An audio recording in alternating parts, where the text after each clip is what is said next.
येषां मध्येति प्रवसन् येषां सौमनसो बहु तान् गृहाणोपह्वयामहे तेनो जानन्तु जानतः उपहूतो वाचस्पतिरुपास्मान् वाचस्पतिर्ह्वयताम् संश्रुतेन गमीमहि मा श्रुतेन विराधिषि। ओम शांति शांति शांति। प्रथम सत्र में मैंने आपसे एक चर्चा की थी और ये कहा था कि जब कोई व्यक्ति किसी ग्रंथ को लिखता, किसी बात को कहना चाहता है, कोई निबंध प्रस्तुत करता है तो सर्वप्रथम भूमिका लिखता है अथवा भूमिका बनाता है। वास्तव में वह आधार है और वहाँ कुछ कहता है कि देखिए आगे मैं इस सारे विषय को आपके सामने रखूँगा और इसको इस विधि से आपको देखना और समझना है।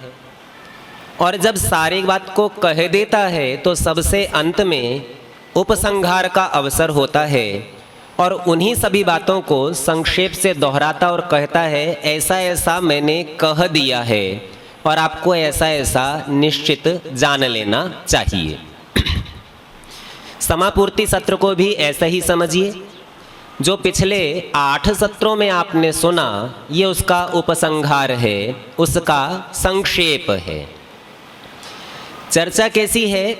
आर्य जगत में कोई कार्यक्रम समाप्त होता है तो प्रायः करके परिपाटी देखने में आती है कि आर्य जगत की वर्तमान स्थिति पर विचार करते हैं, आगे की योजना बनाते हैं, श्रोताओं में उत्साह भरते हैं और अपने घर को चले जाते हैं। मैं इसके साथ थोड़ा सी बात को और जोड़ना चाहता हूँ, थोड़ा और कुछ कहना चाहता हूँ। ये बात ठीक है कि मैंने तो थोड़ा प्रयत्न किया और मेरे से अधिक योग्य विद्वानों ने बहुत प्रयत्न किया आपके सम्मुख वैदिक सिद्धांतों को रखने का, और यह भी प्रयास किया कि आप उन सिद्धांतों के विषय में स्पष्ट हों, भ्रांति में ना हों।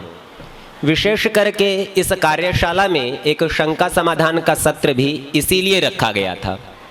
जैसा भी पंडित जी कह रहे थे ना कि वक्ता तो कुछ कहता है और श्रोता कुछ समझ लेता है, तो इस बात का ध्यान रखने के लिए वह एक सत्र भी रखा गया था।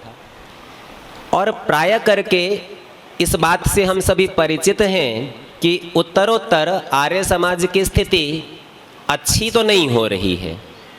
विशेष रूप से यदि सैद्धांतिक दृष्टि से देखें, हो सकता है कदाचित किन्हीं कार्यक्रमों में हमें श्रोताओं की संख्या कुछ अधिक दिखाई पड़े और हम सोचें देखो जी हजारों का हुजूम जमा हो गया है, इतने लोग जमा हो गए हैं तो आर्य समाज उन्नति कर रहा है। पर जैसी चर्चा माननीय प्रधान जी भाटी जी कर रहे थे ना कि भाई कोई दयानंद है क्या, बोले नहीं वो तो नहीं है, पर सब लोगों में एक एक गुण हो तो कदाचित बन जावे। तो आप विचार कीजिए, व्यक्तियों की संख्या भले ही अधिक हो पर क्या सचमुच हम में दयानंद का एक एक गुण आ गया है? और यदि नहीं आ गया है तो हम दयानंद के जीवित होने की कल्पना कैसे कर सकते हैं? एक छोटी सी घटना की ओर आपका ध्यान आकर्षित करता हूं। पिछले चुनावों में जब प्रधानमंत्री नरेंद्र मोदी का चयन कर लिया गया और संसद के अंदर उन्होंने अपने वक्तव्य को रखा, वह बात इतनी महत्वपूर्ण है कि हम आर्य समाजियों को भी वह समझ लेनी चाहिए। उन्होंने वहाँ बहुत गंभीरता के साथ, दृढ़ता के साथ इस बात को रखा। चूँकि वे आरएसएस से आते हैं, बीजेपी के हैं, तो बोले कि कश्मीर से लेकर केरल तक काम करते हुए संघ की 5 पीढ़ियाँ खप गई हैं और तब जाकर यह दिन आया है कि आज सत्ता में हमारी भागीदारी और अधिकार है। और यही बात मैं आर्य समाज के मंच से कहना चाहता हूं। उनकी तो 5 खपी हैं पर उनसे 50 साल पहले से आर्य समाज बना हुआ और काम कर रहा है। हमारी कदाचित 10 पीढ़ियां या उससे भी अधिक खप गई हैं इस काम को करते हुए, पर हमारी वो स्थिति अभी नहीं बनी है। ये ध्यान रखिए, आप उन पूर्वजों के बलिदान का स्मरण करते हैं, कार्यक्रम करते हैं, घटनाओं पर चर्चा करते हैं, पर क्या उनके जीवन और उनके जीवन में आए हुए आदर्शवाद को धारण करना चाहते हैं अथवा कभी करने का प्रयत्न करते हैं? हम में से कितने ऐसे आर्य होंगे जो कि संध्या, सत्संग और स्वाध्याय, इन 3 नियमों को अपने जीवन में धारण किए हुए हैं? हम में से कितने ऐसे लोग, हाँ महाशय जी ने हाथ उठाया, बड़ी प्रशंसा की बात है, कुछ हाथ उठ रहे हैं, अच्छा है, ये आपके लिए प्रशंसा की बात है, आपके प्रति सद्भाव व्यक्त करता हूं। पर ये ध्यान रखिए, ये 3 काम और इसमें भी जो सत्संग कहा ना, अब आपका दायित्व उस पर है कि आप अकेले ही ये सारे काम करते हैं या अपनी संख्या को बढ़ाने का प्रयत्न भी करते हैं। यद्यपि मैं संख्या से बहुत प्रभावित नहीं होता और मुझे इस बात को लेकर बड़ी प्रसन्नता होती है यदि कोई व्यक्ति किसी विषय में गंभीर चिंतन करता हुआ सिद्धांत की सतह में से होता हुआ तल तक पहुंच जाए। तो आप ध्यान रखिए कि आप स्वयं के स्तर को बहुत अच्छा बना लेते हैं और अपने व्यवहार से दूसरे व्यक्ति को प्रभावित कर उस विषय में विचार करने के लिए विवश कर देते हैं, तो निश्चित जानिए दयानंद की जय बोलने का लाभ है और आप इस उद्देश्य में लगे हुए प्रशंसा के पात्र हैं। परंतु यदि आप केवल कार्यक्रम में आ जाने, मात्र ताली बजा लेने, अथवा ठीक है कुछ परिचित हैं उन्होंने बुलाया था इसलिए उनको आप थोड़ा सा ये करना चाहते हैं कि हाँ जी आपको ऑब्लाइज कर रहे हैं, आपने बुलाया हम आ गए, यदि इतने मात्र के लिए कार्यक्रम में आते हैं, विचारों पर आप चिंतन स्वयं नहीं कर रहे हैं, तो निश्चित जानिए आर्य समाज की हत्या करने वाले हम ही हैं, हमसे भिन्न नहीं होंगे। इतनी बात कह के भी आपको डरा नहीं रहा हूँ, भयभीत नहीं कर रहा हूँ, उत्साहहीन नहीं कर रहा हूँ।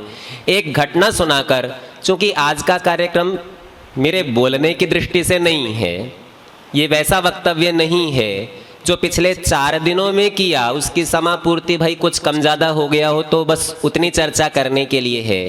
छोटी सी एक घटना कह के बात को विराम ही कर दूंगा, क्योंकि अधिक विद्वान, अधिक योग्य लोग आपका अच्छा मार्गदर्शन कर सकते हैं। हमारे गुरुजी एक बार यात्रा में थे और आर्य जगत के प्रसिद्ध विद्वान पंडित मनोहर विद्यालंकार जी से भेंट हो गई और पंडित जी ने हमारे गुरुजी से कहा तो मान या ना मान आर्य समाज मर गया है। अब गुरुजी ठहरे, बोले पंडित जी ये बताओ आर्य समाज में सांस भी चल रही है या नहीं? तो थोड़ा सा पंडित जी को संकोच हुआ, बोले नहीं 2-4 लोग तो कर रहे हैं कुछ काम, तो सांस तो चल रही है। गुरुजी बोले जब तक सांस चलती है मरा हुआ कोई नहीं कहता, और जब मर जाता है तो घर में कोई नहीं रखता। और घबराओ मत, आर्य समाज मर जाएगा तो अंत्येष्टि अपने को भी आती है, पुनर्जन्म में पूरा विश्वास है, फिर पैदा हो जाएगा, फिर खड़ा कर लेंगे। इसीलिए कोई उत्साहहीन होने की आवश्यकता नहीं। किसी प्रकार का ऐसा सोचना कि हम नहीं हो सकता, बहुत खराब हो गया है, हम नहीं आएंगे, वो हमारी नहीं मानता, हम अपना बना लेंगे, अलग कर ले, कुछ करने की जरूरत नहीं है। 3 चीजें आप लोग ध्यान रख लीजिए, व्यक्तिगत संध्या, सामूहिक सत्संग और भिन्न भिन्न स्तर वालों के साथ स्वाध्याय। आपकी अपनी उन्नति होती रहे और दूसरे को आप प्रेरित करते रहें। यही मात्र आज के सत्र में मेरी तरफ से आपके लिए थोड़ा सा संदेश है। पिछले सत्रों से आपने लाभ लिया ही है, इसको इसमें जोड़ लीजिएगा और आप ये समझें कि ये बात उचित प्रतीत होती है तो इसको आगे कराते रहिए, अपना काम आगे बढ़ाते रहिए।